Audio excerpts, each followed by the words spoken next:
Olá pessoal, na nossa última aula nós falamos sobre as declarações de variáveis no Visual G e hoje nós vamos mostrar como atribuir valores a essas variáveis.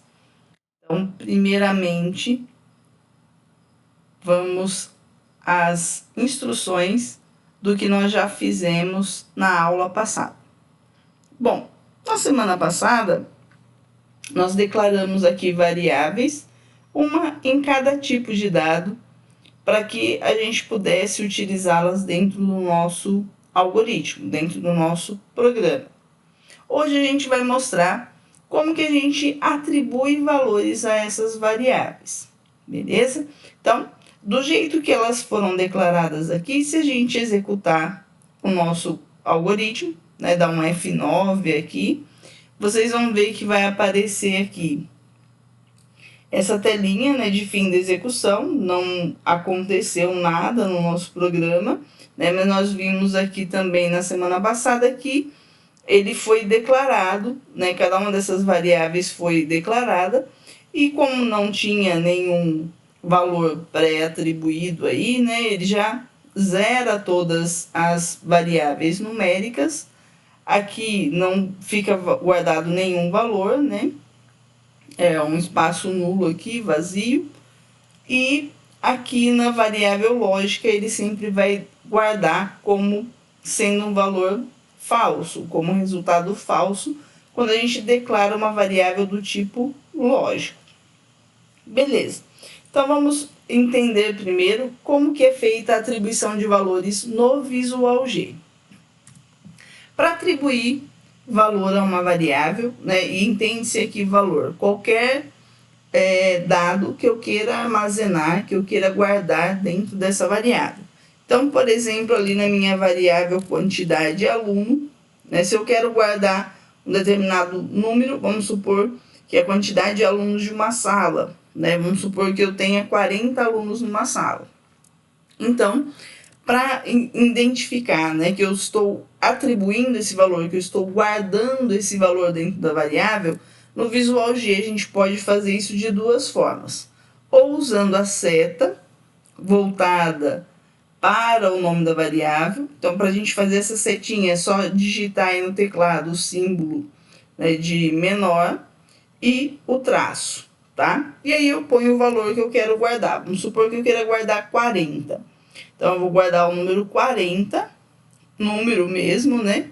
Dentro da variável quantidade, porque é um valor que eu, na declaração, disse que é um número inteiro, tá? Ou, né, outra forma de fazer essa declaração, eu vou fazer isso aqui na minha variável preço combustível, é a gente utilizar os dois pontos igual, tá? Dois pontos igual também significa atribuir valor a uma variável, guardar um valor a essa variável preço combustível. Como ele é um valor quebrado, né? Então eu vou colocar aqui 1,99, por exemplo, 1,99. Então eu posso usar tanto o símbolo aqui da seta, né? Voltando aqui para o nome da variável, né? E aí significa que eu estou guardando o número 40 dentro da variável quantidade de aluno. Aqui é a mesma coisa, eu estou guardando 1,99 dentro da variável preço combustível. Escrevi errado aqui, ó, número da variável, preço combustível. Tá? Então, tanto dois pontos igual como a setinha significa atribuir valor, guardar, armazenar valores dentro dessas variáveis. Certo? Nas linguagens de programação, a gente sempre usa o igual para fazer esse armazenamento, tá? No Visual G, essa regrinha muda aqui o símbolo, beleza? Mesma coisa lá no nome cliente, eu vou criar um nome, né? Vou guardar um nome do meu cliente. Observa que como eu tenho uma sequência de caracteres, eu vou escrever esse nome dentro do aspas duplo. Então, por exemplo, o nome do meu cliente é Andréia de Cássia. Então, eu escrevi, né, o nome do meu cliente dentro do aspas duplo, tá? E para eu modificar, né, o status do cliente para verdadeiro, né? Então eu vou colocar lá status cliente. Vou guardar aqui, vou usar os dois pontos igual para vocês verem que funciona também. Vou colocar aqui verdadeiro, sem o aspas duplo. Por quê? Quando eu uso aspas duplo, significa que esta minha variável é do tipo caractere. Quando eu uso a palavra verdadeiro sem o aspas duplo, eu não estou digitando uma palavra, né, no sentido de sequência de caracteres, e sim do valor lógico, né, verdadeiro, ou se fosse falso, né, se eu fosse guardar ainda falso dentro dessa variável, né, eu escreveria falso sem o aspas duplos, tá? Então, vamos verificar aqui, né, se deu certo, né, se não tem nenhum erro. Já estou vendo que tem um erro aqui, ó, no nome da variável, mas eu vou deixar dessa forma para a gente aprender também a encontrar os erros aí de digitação quando a gente começa a criar os nossos programas, os nossos algoritmos. Então, para a gente conferir, né, essa informação, observa que ele mostrou aqui uma linha de erro, tá? Um aviso aqui, ó. Ele mostrou aqui uma linha de erro. Ele está falando aqui que essa variável status clinete, né, que eu escrevi errado aqui, né, ela não existe, tá? Então eu posso fazer a correção, ou terminando aqui, fazendo a correção no código, ou eu posso fazer a correção aqui dentro mesmo, tá? Então, cliente. Porque foi declarado dessa forma aqui, status cliente. Então, ele só vai reconhecer se o nome for o mesmo, tá? Vou dar um continuar aqui. E aí, o que aconteceu? Nossa, professora, mas não aconteceu nada. Aconteceu, né? Só que como a gente não pediu ainda para mostrar os valores, o que ele fez? Ele só armazenou esses valores dentro das variáveis, como ele havia feito antes, né, setando lá um valor específico, né, para variáveis na declaração, e agora eu estou guardando coisas que eu quero dentro dessa variável.